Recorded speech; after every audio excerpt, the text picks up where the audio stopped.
இனிமே கண்ணை மூடிட்டு கடலை எண்ணெய் வாங்கலாம்.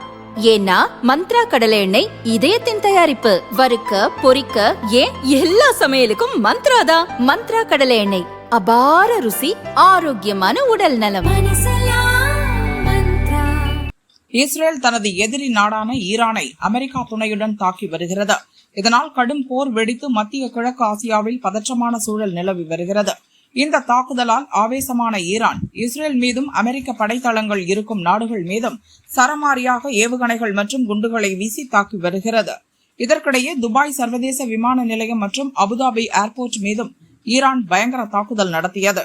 தாக்குதல் அச்சம் காரணமாக விமான போக்குவரத்து தற்காலிகமாக நிறுத்தப்பட்டது. கடந்த 3 நாட்களாக ஐக்கிய அரபு அமீரகம், பஹ்ரைன், கத்தார், குவைத் மற்றும் ஓமன் நாடுகளிலிருந்து விமான சேவைகள் ரத்து செய்யப்பட்டன. துபாய் விமான நிலையத்தில் மட்டும் 20,000க்கும் மேற்பட்ட பயணிகள் சிக்கி தவித்தனர். இந்த நிலையில் துபாய் விமான நிலையத்தில் சிக்கி தவிப்பவர்களுக்கென சிறப்பு விமானங்களை இயக்க ஐக்கிய அரபு அமீரகம் முடிவு செய்தது. அதன்படி முதல் கட்டமாக துபாயிலிருந்து 217 பயணிகளுடன் புறப்பட்ட எமிரேட்ஸ் விமானம் இன்று அதிகாலை 2:18 மணிக்கு சென்னை விமான நிலையம் வந்தடைந்தது. அதே விமானம் அதிகாலை 3:50 மணிக்கு 30 இந்தியர்கள் மற்றும் 7 வெளிநாட்டவர்கள் என 37 பேருடன் மீண்டும் துபாய்க்கு புறப்பட்டது. துபாயில் விமானத்தை தரையிறக்க விமானி அனுமதி கோரினார். ஆனால் போர் பதற்றம் காரணமாக அந்த விமானத்திற்கு தரையிறங்க அனுமதி வழங்கப்படவில்லை.